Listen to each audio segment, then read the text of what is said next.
అయితే ప్రభుజీ అమ్మ ఇక్కడే కృష్ణుడిని యాక్సెప్ట్ చేశారు. కృష్ణుడు ఉన్నారని ఇంత పెద్ద గొప్ప మహానుభావులు గుర్తించారు అనుకున్నప్పుడు ఇప్పుడు వచ్చినటువంటి ఒక డౌట్, ఆయన ద్వారకాధీశుని దర్శనం చేసుకున్నారు, సముద్ర గర్భంలోకి వెళ్ళారు, ద్వారకాపురం ఆ టైంలో ఎప్పుడు ఎలా ఉందో ద్వాపర యుగానికి నేను వెళ్ళొచ్చాను అన్నప్పుడు ఆధారాలు ఏమున్నాయి? అసలు కృష్ణుడు అక్కడే ఎందుకు ఉండేవాడు? అది ఎలా మునిగిపోయింది? మునిగిపోతే నగరం ఇంకా అక్కడ ఉండడం ఏంటి? ఆ కాలంలో ఉన్నటువంటి మనుషులంతా ఏమైపోయారు? కృష్ణుడు తన వాళ్ళని ఎందుకు రక్షించుకోలేకపోయాడు? అలా మునిగిపోతుంటే అలా చూస్తూ ఉన్నాడు.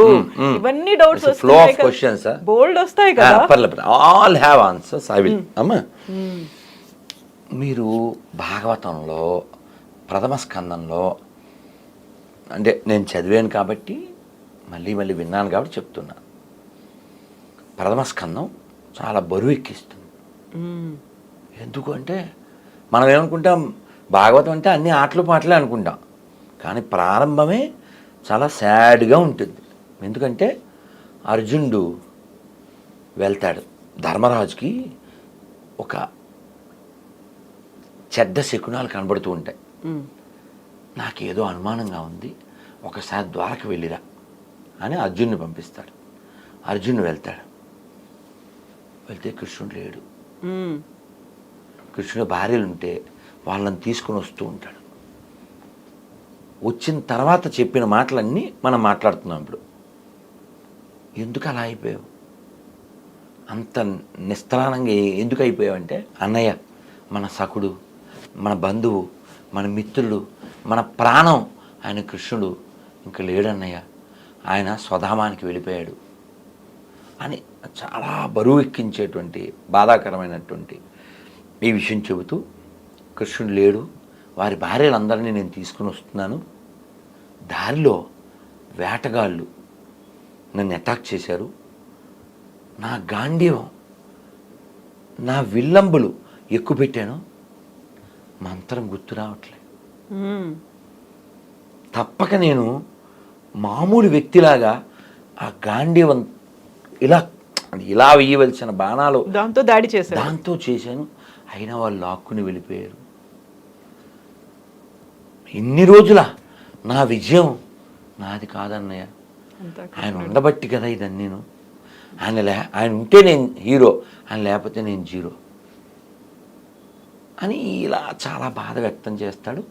ధర్మరాజు ఓ ఇదంతా మనం బ్యాగ్ సర్దుకోవాలి అని చెప్పడానికి సైన్స్ ఇవన్నీ అని చెప్పి వాళ్ళు అప్పుడు తెలుసు కదా ముగింపు, దాని పేరు మహాప్రస్థానం. అది కూడా నేను చదివా, ఇది భాగవతం తెలుగులో చదివా, అదేమో ఇంగ్లీష్లో మహాభారతం చదివా. చాలా బాగుంటుంది, ఎక్సలెంట్, ఎక్స్ట్రాడినరీ, ఎక్సైట్మెంట్ ఇవన్నీ ఉంటాయి అందులో. అంటే మనం మాట్లాడితే అలా ఎక్కువైపోతుంది, అయినా షార్ట్గా చెప్తాను. అలా వాళ్ళు ప్రయాణం చేసేస్తారు. ఆ ప్రయాణం చేసినప్పుడు ఒక్కొక్కరు పడిపోతారు, మీరు విని ఉంటారు. బదరీలో అవన్నీ ఉంటాయి. భీమశిల మేము వెళ్ళొచ్చాం, అక్కడే సరస్వతి ఉద్భవం, వ్యాస గుహ, మళ్ళీ గణేష్ గుహ, ఇవన్నీ ఉంటాయి. వాటరు పట్టుకుంటే మనం మీద పడ్డ నీళ్ళు కూడా మంచు గడ్డలైపోతుంటాయి. అలాంటి స్థితిలో ఆక్సిజన్ అందని స్థితి వరకు కొంతమంది మన వాళ్ళు ప్రయత్నం చేసి వెళ్ళిన వాళ్ళు ఉన్నారు. ఈ హైదరాబాద్లో ఒక ఆయన నాకు ఉపాధ్యాయుని, ఒక హిందీ ఆయన, నేను వెళ్ళాను స్వామీజీ అని చెప్పారు. అంటే up to the mark almost. అంటే ఏంటి, భీముడు వెళ్ళినంతవరకు మనిషి వెళ్ళడానికి ప్రయత్నం చేయొచ్చు, ఆ తర్వాత ఇంకా వెళ్ళలేదు. వీళ్ళు మహాప్రస్థానం ప్రారంభించి స్వర్గం వైపు వెళ్తూ ఉంటే ముందు ద్రౌపది పడిపోయింది, తర్వాత సహదేవుడు, తర్వాత నకులుడు, తర్వాత అర్జునుడు, ఇలా పడిపోయారని ముందు నడుస్తున్న ధర్మరాజుకి తెలియదు. ఎవరు చెప్పారు? భీముడు వెనక్కి చూడడం, అన్నయ్య సహదేవుడు పడిపోయాడు అని మాట్లాడు, ముందుకే పదండి పోదాం ముందుకి పైకి. దీన్ని అందుకే వాడారో ఏంటో శ్రీశ్రీ గారు మహాప్రస్థానం పేరు పెట్టినాడు ఎల్లరు, ఆయన ఇంకో దానికి వాడారులేండి పుణ్యాత్ముడు. అలా మళ్ళీ అన్నయ్య నకులు పడిపోయాడు, అన్నయ్య ద్రౌపది, అన్నయ్య అర్జున్ అన్నయ్య నేను వెనక్కి తిరగడినా ఒక్క కుక్క ఇందు పట్టు వచ్చింది చివరిది వస్తే ఇంద్రుడు మాతలే అని వాళ్ళ డ్రైవర్ని పంపించారు. మీరు ఇప్పుడు నాకు పంపించలే ఆ డ్రైవర్ని అలా పంపిస్తే ఆయన వచ్చి సార్ ఎక్కడ సార్ అన్నాడు ధనరాజ్ని. ఇది కూడా ఎక్కుద్ది అన్నాడు. చాలా ఊరుకోండి, మీకు ఒక్కరికే వచ్చింది ఇది అవసరం, ఒక్కల స్వర్గమైన సార్ ఊరుకోండి అన్నాడు. అంటే ధర్మరాజు చెప్పాడు, నా భార్య సోదరులు ఎవరు నాతో రాలే, ఇదొక్కటి నన్ను నమ్మి నాతో పాటు వచ్చింది, సో యూ షుడ్ అలవ్ అన్నాడు. లేదు సార్ నాట్ అలౌడ్ అన్నాడు. అయితే నేను రానన్నాడు. ఏమన్నా బుర్ర ఉందా సార్ మీకు, కుక్క కోసం స్వర్గం వదులుతాడు ఏంటి సార్ ఎవడైనాను అని ఇంద్రుడు వచ్చి చెప్పాడు. ఇంద్రుడు వచ్చి చెప్పాడు, అదంతా నాకు తెలియదు, నా పేరు ధర్మరాజు, ఇంకా ఉపకారం ఉంది, దీనికోసం ఏదో అనుభవించాలి అని ధర్మాన్ని నేను విడిచిపెట్టినాను అంటే స్టబాన్ అని నిలబడ్డాడు ఆయన. అప్పుడు ఈ కుక్క ఎవరు, ధర్మరాజు యముడు. ఆయన చాలా సంతోషం, ఆయన నువ్వు నా పేరు కలిగి ఉన్నావు, ఆ ధర్మబుద్ధి ఇంకా ఉందా లేదా, ఏమన్నా ఎరవేస్తే వెళ్ళిపోతావా అని అనుకున్నా. I'm proud of you my son, వెళ్ళినాయన అని చెప్పి రాజా ధ్రువంతే నరకం అని శాస్త్రం. రాజు a king must visit hell అమ్మ, అది రూలు.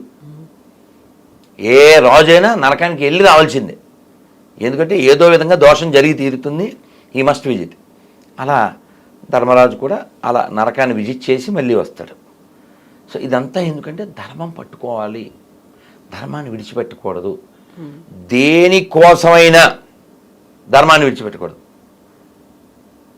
ధర్మం కోసం దేన్నైనా విడిచిపెట్టు, దేనికోసం ధర్మాన్ని విడిచిపెట్టు. ఇలా భాగవతంలో ఈ ద్వారక ప్రస్తావన వస్తుంది. మరి మీరు అడిగేసారు చాలా క్వశ్చన్లు కదా, మరి అందుకని చెప్తున్నా, వాళ్ళంతా ఏమైపోయారు, ఇది కదా క్వశ్చన్. అవును, అసలు అలా మునిగిపోతుంటే కృష్ణుడు ఏం చేశాడు, అసలు చెప్పింది ఆయన. అడిగాడు సముద్రుని, అక్కడ ప్రాబ్లం వచ్చింది కదా మధురలో, వాళ్ళందరూ ఇబ్బందులు పడుతున్నారు, వాడిని కంసుని వధించాడు, వాళ్ళ తాతగారిని సీట్లో కూర్చోబెట్టాడు, తర్వాత కూడా ప్రాబ్లమ్స్ ఉన్నాయి. సరే ఈ ప్రాబ్లమ్స్ లేకుండా సముద్ర మధ్యలో నాకు స్థలం కావాలని అడిగాడు. సముద్రుడు స్థలం ఇచ్చాడు, బెట్ ద్వారకా అంట. బెట్ అంటే గిఫ్ట్, గిఫ్టెడ్ ల్యాండ్. మరి గిఫ్ట్ కొంతకాలం వాడుకున్నాడు, విశ్వకర్మని పిలిచి అద్భుతమైన సుందర నగరాన్ని నిర్మించాడు. అద్భుతమైన నగరం, చాలా ఆర్గనైజ్డ్, సిస్టమాటిక్. మరి స్వామి వెళ్ళిపోతున్నారు, ఇప్పుడు దాని పని లేదు. వీళ్ళందరూ కూడా దేవతలు ఎవరైతే స్వామితో వచ్చారో వాళ్ళందరూ కూడా వెనక్కి వెళ్ళిపోవాలి. ఇప్పుడు వాళ్ళని ఎవరు సమాప్తి చేస్తారు, ఏదో రీజన్ కావాలి. అందుకని కృష్ణుడు కొడుకుల్లో ఒక ఆయన సాంబుడు. సాంబుడు అంటే జాంబవతి కొడుకు. అతను ఏం చేశాడు, ఒక ఆడపిల్ల వేషం వేసుకుని, నారదుడు వాళ్ళు సప్తర్షులు వస్తే ఫ్రెండ్స్తో పాటు, ఏమండి అంటే వాళ్ళే ఊరికి అల్లరే ఆడపిల్ల వేషం అతను వేసి, ఒకడు భర్తలాగా, మా ఆవిడండి 8వ నెల అండి, ఎవరు పుడతారు, ఇలా. వాళ్ళకి తెలీదా, వాళ్ళకి కోపం వచ్చింది, ఎలా వేషాలు వేస్తున్నారా, వీడి కడుపున మొసలం పుడుతుంది అన్నారు. వాళ్ళకి భయం వేసింది. తాతగారి దగ్గరికి వెళ్ళి చెప్పారు, భీష్ముడి దగ్గరకో లేకపోతే ఉగ్రసేనుడి దగ్గర. మొత్తానికి వాళ్ళు, నాయన దాన్ని సముద్రం దగ్గర అరగదీయిందిరా అని చెప్పారు. ఒక పెద్ద బండలా అది పుట్టింది. అరగదీసి అరగదీసి అరగదీసి ఆ నొరగంతా అది ఒక పెద్ద పెద్ద దుబ్బు అంటాం కదా, అలాంటివిగా తయారైంది. ఏమో మొక్క మిగిలింది, పడేశారు. అది ఉదయం చేప మింగిందంట. ఆ చేప ఎవడికో దొరికింది ఒకడికి, వాడు దాన్ని పొట్ట కోసాడు. ఇది బాగుంది కదా అని బాణానికి పెట్టుకున్నాడు. ఇవన్నీ ముందస్తు ఏర్పాట్లు, బ్యాగ్ సర్దుకున్నట్టు. వీళ్ళు ఆడ కూర్చుని కృష్ణుని ఈ వంశీకులు రిలాక్స్డ్గా ఉన్నారు. మాట మాట మాట పెరిగింది అంతే. వాళ్ళని ఎవరు చంపకూడదు, ఇంకోళ్ళ చేతిలో చావకూడదు, వాళ్ళంతా దేవతలు కాబట్టి వాళ్ళ కథని ముగించాలిగా. వాళ్ళు కొట్టుకు చచ్చారు. అందుకే చూడండి, యాదవ వంశంలో ముసలు వచ్చి వాళ్ళు కొట్టుకు చచ్చారా అంటుంటారు. మరి వెనక్కి వెళ్ళాలి వాళ్ళు, నగరమేమో లోపలికి వెళ్ళాలి, వీళ్ళేమో పైకి వెళ్ళాలి, కృష్ణుడు వైకుంఠానికి వెళ్ళాలి. సో వచ్చిన ఏదైతే పర్పస్ ఉందో అది ఫుల్ఫిల్ అయిపోయింది.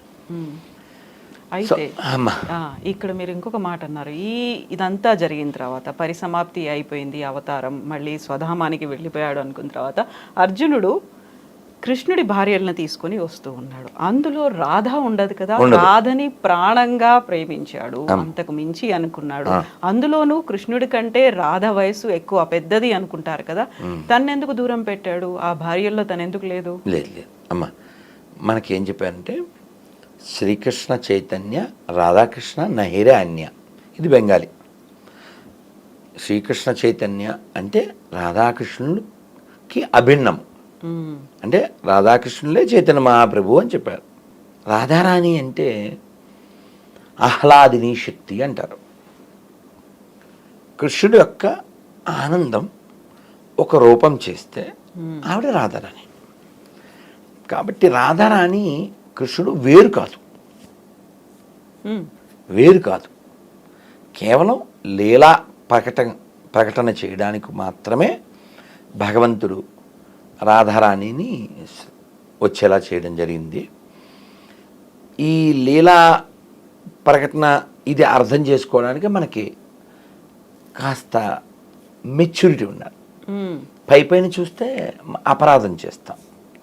అందుకని మనం షడ్గోస్వాములు రచించిన సాహిత్యాన్ని చదవాలి, చాలా శ్రద్ధగా, చాలా వినయంగా, భౌతికమైన భావనతో కాకుండా.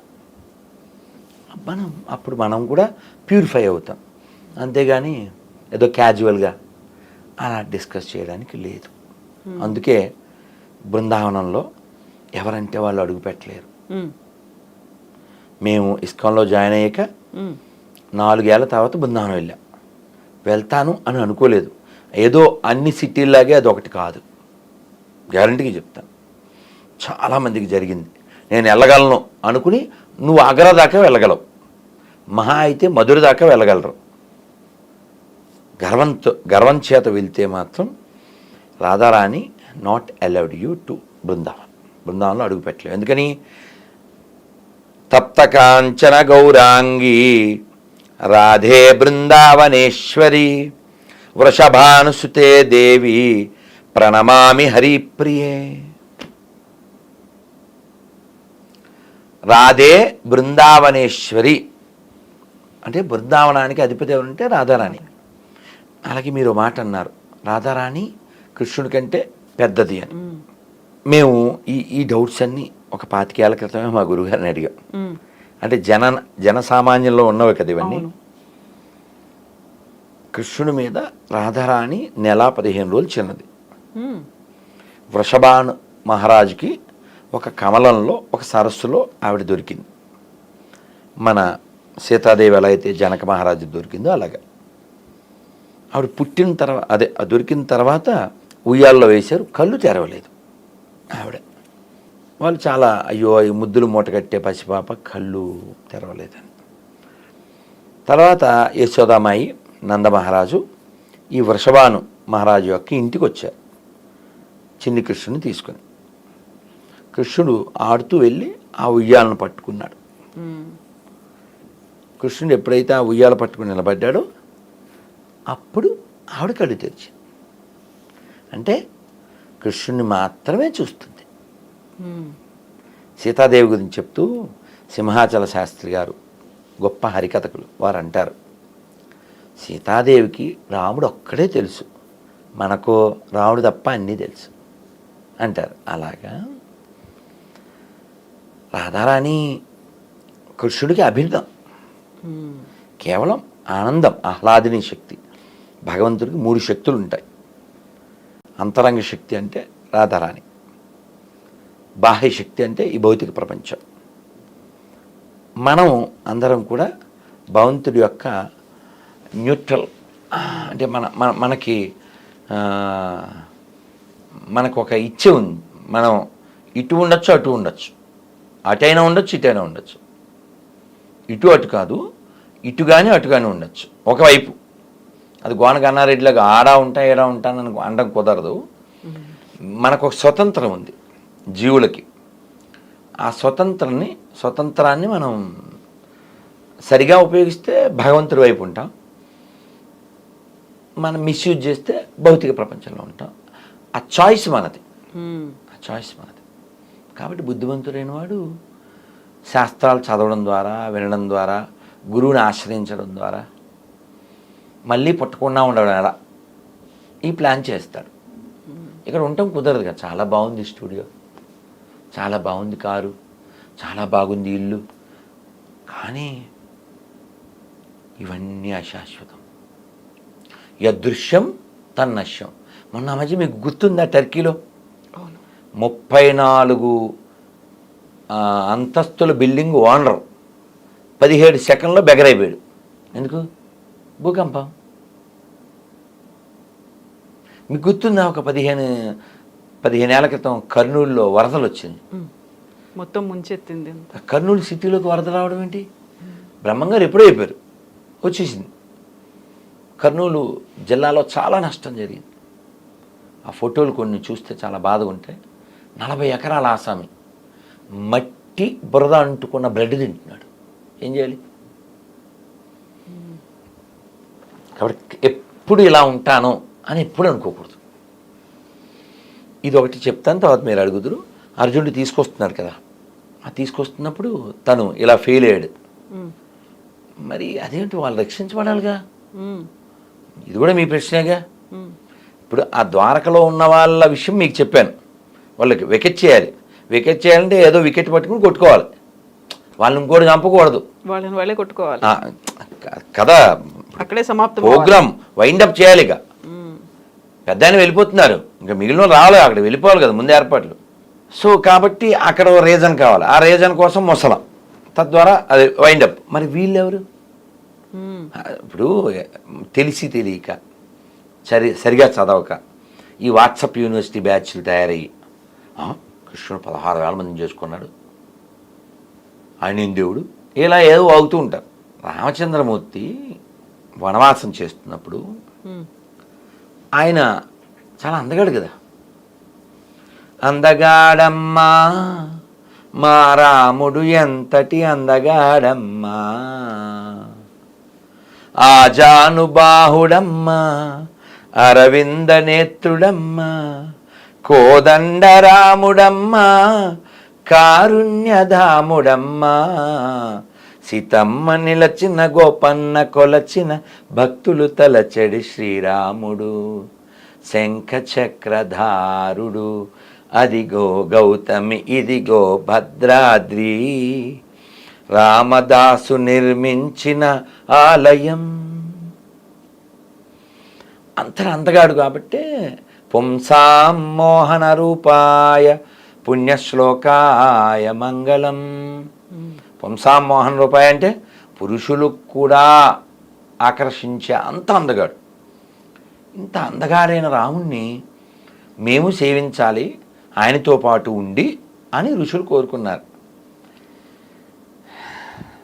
సీతాదేవి ఉంది, ఇప్పుడు నియమం ఏకపత్ని వ్రతం, నేను మళ్ళీ వస్తా, వచ్చినప్పుడు మీరందరూ నాకు పత్నులై మీరు సేవిద్దురు అన్నారు. సో ఆ ఋషులందరూ గోపికలుగా వచ్చారు. వాళ్ళందరూ ఓ కారణం ఉండాలి కాబట్టి నరకుడి చేత బంధింపబడ్డారు. వాళ్ళంతా కృష్ణుని కోరుకున్నారు. ఏదో వాడి పేరేంటండి, అలెగ్జాండరో లేకపోతే తైమూరో లేకపోతే ఈ బ్యాచ్ ఉన్నారే తొగ్లక్కో, ఇలాంటి వాళ్ళు ఎత్తుకొచ్చేసి అలాంటి కార్యక్రమం కాదు అది. వాళ్ళు కోరుకున్నారు మేము కృష్ణుడిని తప్ప ఇంకెవరిని వివాహం ఆడము అని. వాళ్ళందరికీ 16,108 మంది మొత్తం భార్యలు.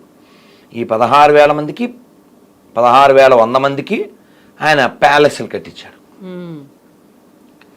వీటిని నిజమేనా ఈ పెళ్ళిళ్ళు చేసుకున్న విషయం మాట నిజమేనా అని నారదుడు చెక్ చేయడానికి వెళ్ళాడు. ఇవన్నీ భాగవతంలో ఉంటుంది. నువ్వు భాగవతాన్ని విశ్వసిస్తే నీ యూనివర్సిటీ తెలివితేటలు ఏం వాడకుండా జస్ట్ యాక్సెప్ట్ ఇట్. అలా ఈ ఋషులందరూ ఆయన భార్యలుగా ఉండి భగవంతుడి సాంగత్యాన్ని పొంది భగవంతుడు ఇంకా వైకుంఠానికి వెళ్ళిపోయాడు. వాళ్ళు కూడా వాళ్ళ స్వస్థలాలకు వెళ్ళిపోవాలి. మరి ఏదో విధంగా ప్యాకప్ అయిపోవాలి. అర్జునుడి మహాప్రస్థానం ఆయన వెళ్ళిపోవాలి. సో వీళ్ళందరూ ఈ ఆటవికుల ద్వారా లాక్కి వెళ్ళిపోయారు. లాక్కి వెళ్ళిపోతే ఇది కూడా చెప్పాలి, ద్వారక దగ్గర గోపీ తలాబ్ అని ఉంటుంది. మేము వెళ్తూ ఉంటే ఈ తిలకం పెట్టుకుంటామే అక్కడే దొరుకుతుంది. ఇప్పటికీ మామూలుగా 20-30 రూపాయలు ఇంత మొక్క ఉండేది, అక్కడ ఇంత దొరికేస్తుంది 20 రూపాయలకి. అలా చెప్తున్నా, చాలా స్వచ్ఛంగా. ఆ గోపీ తలాబ్ ఏమిటి అంటే ఈ ఆటవికుల చేత కొనిపోబడుతున్నటువంటి కృష్ణుడి యొక్క భార్యలు, వాళ్ళకి ఆటవికులు అంటేనే కల్చర్ ఉండదు అని కదా, వాళ్ళు మనం పెళ్లి చేసుకుందాం అన్నారు కృష్ణుడి భార్యలు. వాళ్ళు సరే మేము స్నానం చేసి వస్తాం, మరి నడిచి వచ్చాం కదా అన్నారు. అలాగే అన్నారు వాళ్ళు. వీళ్ళందరూ ఆ పెద్ద సరస్సులో దిగారు. దిగినప్పుడు స్త్రీలు, బయటకు వచ్చినప్పుడు గడ్డాలం వేశారు. ఇంక వాళ్ళు ఎవరిని పెళ్లి చేసుకుంటారు?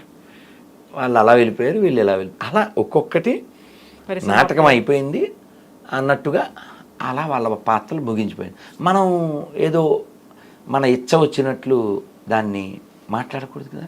నేర్చుకోవాలి. కొన్ని చూసి మనం మార్చుకోవాలి.